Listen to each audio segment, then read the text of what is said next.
կառավարման շրջանակներում է։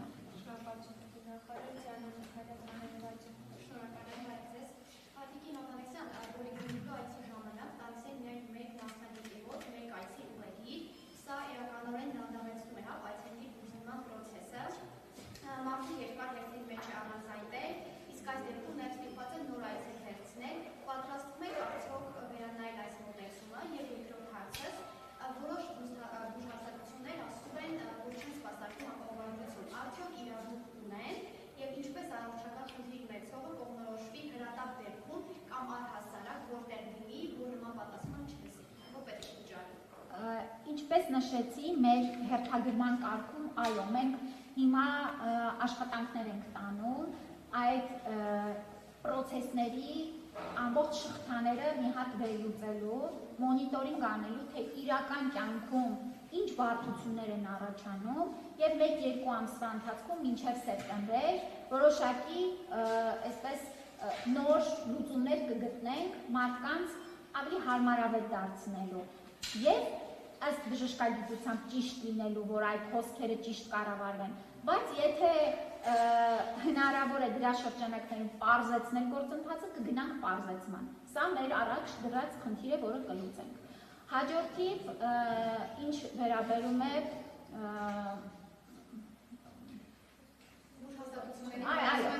տեսեք, ես ասացի, որ Հայաստանում գործող բուժհաստատություններին ու ինչ ասեմ, գերակշիռ մասը 80-90%-ը ըստ էության սպասարկում է ապահովագրություն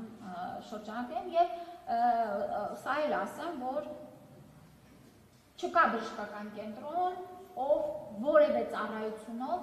դիմաց չլինի ապահովագրական հիմնադրամին միանալու համակարգին։ Արդյոք կան բժշկահաստատություններ, որոնք որ չեն միացել համակարգին։ Այո, կան, օրինակ ունենք մենք պլաստիկ վիրաբուժության կենտրոններ, որոնք ունեն սպეციფიկ աշխատանքի ծավալ և ըստ էության չի խաչվում ապահովագրական փաթեթի հետ մեր, այո, կան, բայց իրանք շատ փոքրաթիվ են և այո, կան անհատ կլինիկաներ, մենք նաև պայման ունենք, որ եթե առաջնահերթություն չկա տվյալ կազմակերպությանը հետ պայմանագիր կնքելու և ծավալ ապահովելու, որ մեզ համար կարևոր է, բժշկական կենտրոնը պետք է ունենա գործունեության 1 տարի և միայն կարող է դրանից հետո դիմել ապահովագրական հիմնադրամին միանալու համար։ Սա էլ է դրված պայման, այսինքն մենք պիտի տեսնենք այդ կենտրոնը ինչպես է գործարկվել, քաղաքացիների հոսունություն կա, չկա, հետո նոր որոշում կայացնենք։ Իսկ ցանկը հրապարակված է, հավելվածում կարող եք ծանոթանալ, կարող եք փնտրել, կարող եք ըստ ծառայության մուտքագրել հարցումը և այդ ծառայության հենց հետ կապված որ տեղերում կարող եք ստանել, կբերի ցանկը, շատ հեշտ է օգտվելը։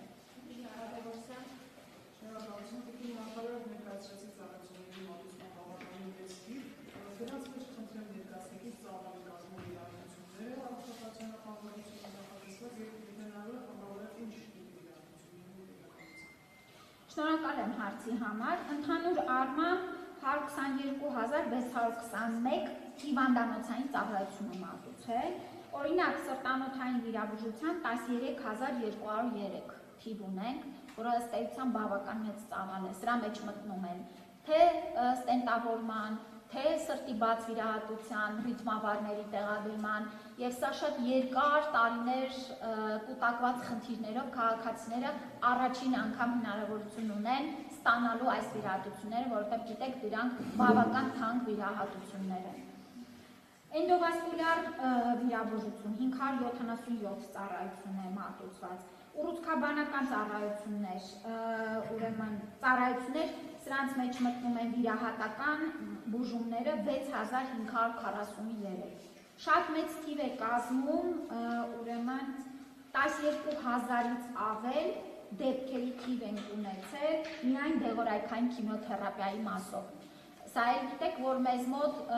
դեղերի փաթեթի առումով բավական ընդլայնում ունեցանք ապահովագրության շրջանակներում, եթե նախկինում առավելագույն չափը պետպատվերի 300,000 դրամ է, հիմա այն դարձել է 1,200,000 դրամ ապահովագրության շրջանակներում, սա ևս կարևոր է։ Ես մի դիտարկում եմ ուզում անեմ, որ մենք ինչպես որ խոսում էինք, որ ապահովագրության ներդրումը Հայաստանում դեղորայքների նաև գների վրա որոշակի ազդեցություն կունենա, մենք դրա առաջին արդեն նշանները տեսնում ենք։ Մենք երբ որ նայում ենք մեկ դեղատոմսի սպասարկման արժեքը, տեսնում ենք, որ շատ ավելի շատ դեղորայք են կարողացել ապահովել եւ միջին մեկ դեղատոմսի արժեքը ավելի նվազ է եղել։ Սա մեկ խոշոր գնորդի հենց էֆեկտն է, որ մենք տեսնում ենք։ Եվ սա մեր նաև նախընտրական եւ կարևորագույն հանձնառություններից էր, որ այո, Հայաստանում դեղորայքի մասով քաղաքացիների վրա մեծ բեռ կա, բայց այս բեռը թեթևացնելու ճանապարհը հենց ապահովագրությունն է, որ քաղաքացիները ստիպված չլինեն այդ ծանր բեռը իրենք կրեն։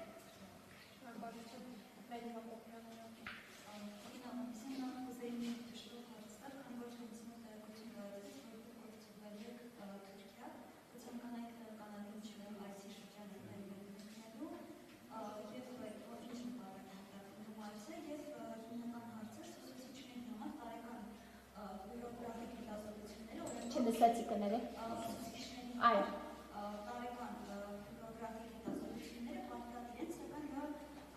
ապահովագրության ապահովագրության համեմատում չի ներառվում։ Քրիստոնեի իմանալիչն է դրա պատճառը եւ արդյոք հետագայում համատեսվում են, որ իմանալիք հետազոտությունները եւս ներառվում։ Ես նախ ասեմ, որ ընդհանուր առմամբ ուսուցիչների եւ մասնագետների համար բուժզնությունների ծավալը փոփոխման հիմա շրջափակվում է։ Մենք կառավարության ուրեմն որոշման նախագիծը արդեն առաջիկայում կուղարկենք կառավարություն։ Այստեղ որոշակի փոփոխություններ ենք իրականացնում, թե ինչ հետազոտություններ պիտի անցնեն։ Բացի դրանից սահմանում ենք, որ ապահովագրության կամ այլ դեպքերում ստացած նախորդիվ տվյալները, որոնք որ տվյալ հիվանդության համար ակտուալ են, կարիքը չլինի նորից գնալ հանձնելու, որ ուղղակի սանգրկույկում նշում անելու համար, այլ այդ տվյալները եւս արդեն կարողանանք ներառել այդ սանգրկույկների մեջ, հաջորդը թվայնացումն է սանգրկույկների, որ այդ ինֆորմացիան եւս ավտոմատ արմեդում կուտակված առողջական տվյալներից գեներացվի սանգրկույկի մեջ։ Այստեղ սա են փոփոխությունները անում, երևի մեկ ամսվա ընթացքում կառավարության որոշում ուժի մեջ կմտնի եւ կկարողանան արդեն մեր մասնագետները նոր ձևաչափով ստանալ։ Բայց ընդհանուր առմամբ տեսեք, սանիտարական գրքույկի համար անհրաժեշտ ծավալը եւ մասնագիտական գործունեություն իրականացնելու համար պարտադիր հետազոտությունները դրանք ապահովագրական փաթեթի մեջ չեն մտնում։ Դրանք անձը իր կողմից պետք է իրականացնի։ Այստեղ ֆլուորոգրաֆիան դուրս է եկել եւ դա էլ ուզում եմ նշել։ Ինչ վերաբերվում է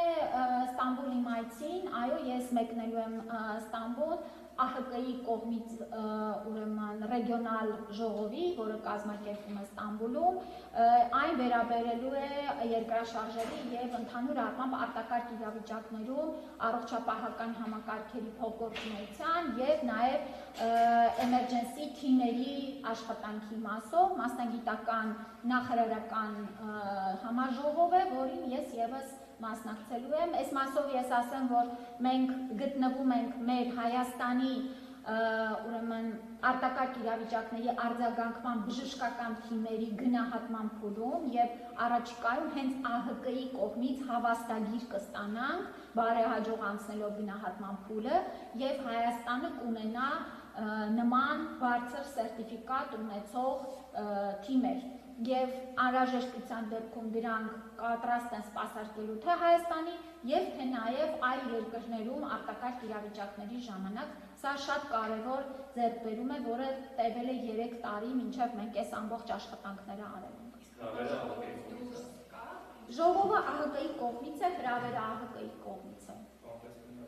Իսկ համաժողովի դուրս որևէ հանդիպում կամ օրինակ ուշադրի ստորագրում նախատեսում եք թե ոչ։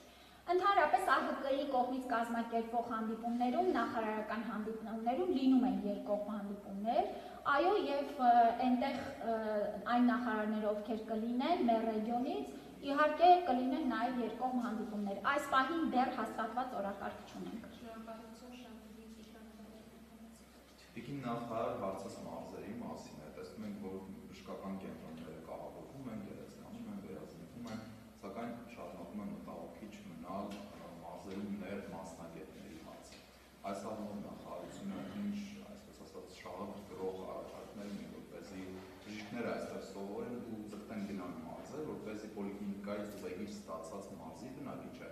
տվյալ ԲԿ-ում ստանա պատշաճ բժշկական օգնություն, ինչի կարիք ունի։ Եվ երկրորդ հարցը, սկզբում երբ այս համակարգը ներդրվել էր,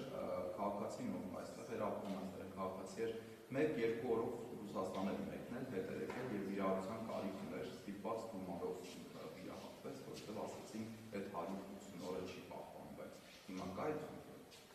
Նայեք, դե 1-2 օրով չի ստացվի, որ 183 օրը չի պահպանվել, այսինքն տարվա մեջ նրա Հայաստանում չլինելու օրերի թիվը 183-ից ավել է եղել։ Կգա Հայաստան, չի կարող այդպես լինել, նշանակում է ինքը Հայաստանից դուրս գալու եւ ներս գալու ժամանակ երբ քաղաքացի է ունեցել է 2 անձնագրեր տալ, չի կարող այդպես լինել, դա իրականացվում է ավտոմատ կերպով այդ հաշվարկը եւ եթե խնդիր կա, մենք ունենք նաեւ Արմետ հավելվածում հատուկ բողոքարկման կոճակ, որը սեղմելով եւ կցելով փաստաթղթերը դեպքը կդիտարկվի եւ եթե կա փաստաթղթերի ճշգրտման կարիք, ապա անձը օգտվի իրեն հասանելի կապավարություն։ Բայց սա նաեւ շատ կարեւոր քաղաքական առումով հանձնառություն է եղել, որ Հայաստանի Հանրապետության բյուջեով ծախսերը մենք հոգ ենք տանում, եթե անձը 183 օրից ապրում է Հայաստանում։ Չի կարող լինել, որ անձը, չգիտեմ, Հայաստանում չապրի, տարի մեկ անգամ գա Հայաստան եւ ստանա, չգիտեմ, շատ թանկարժեք տեսնելու եւ հանկարծ վիրահատության հարցեր առաջացել, հետ եկա, բայց ստիպված վճարեց։ Ես ինքս միջամտել եմ, փորձել եմ օգնել, բայց չստացվել։ Ուրեմն կրկնում եմ ձեզ, եթե չի ստացվել, ուրեմն նախորդ տարվա մեջ 183 օր բացակայել է։ Անկախ նրանից, որ իր վերջին բացակայությունը 2 օր է եղել, նախորդ տարվա մեջ 183 օր Հայաստանում չի եղել, չի կարող այլ դեպք լինել։ Որտեղ մեր հարկատուների գումարները այլը նաև պիտի որոշակի բանով ծախսենք, էլի։ Եվ իմ առաջին հարցին ասած, Այո, մարզային, գիտեք, հենց վերազինումներն ու կահավորումները կարևոր խթանիչ են հանդիսանում, որ մասնագետները գնան աշխատելու մարզերում։ Բացի դրանից, ընդհանուր առմամբ մեր ճանապարհների փոփոխությունները եւ հեռավորությունների կրճատումը, տեսեք, այսօր Երևանից Գյումրի երևի ավելի կարճ կհասնես, քան օրինակ Երևանից մինչև Մասիվ։ Իսկապես եմ ասում, եւ սա շատ կարևոր հանգամանք է դարձել։ Այն օրը ես Գավառի բժշկական կենտրոնում էի, մենք տրամադրել ենք նոր էնդոսկոպիկ համակարգ վիրահատությունների եւ արդեն Երևանից բժիշկ ունենք, ով Գավառում է աշխատում, գնում է այնտեղ վիրահատությունները իրականացնում եւ մեր մարզի բնակիչները այնտեղ սպասարկում են։ Այո, դեռ որոշակի մասնագիտություններով բարդություն ունենք, որովհետեւ պահանջարկը մեծ է այս մասով։ Այստեղ էլ փորձում ենք, օրինակ, ձեզ բերեմ, Մեղրիում էի մի քանի օր առաջ եւ այնտեղ դատաբժշկական փորձագիտական կենտրոնի մասնաճյուղը բացում էինք, նաեւ քննարկում էինք, որ Մեղրի գործուղած բժիշկների համար փոքր կացարանային հնարավորություններ ստեղծենք, որ անձինք գնան այնտեղ բնակվել եւ նաեւ սպասարկեն, այսինքն այսպիսի լուծումներով էլ փորձում ենք շահագրգռենք մեր մասնագետներին, բայց ակնհայտ է, որ հոսքը Երևանից դեպի մարզեր մասնագետների կա եւ մեծանում է։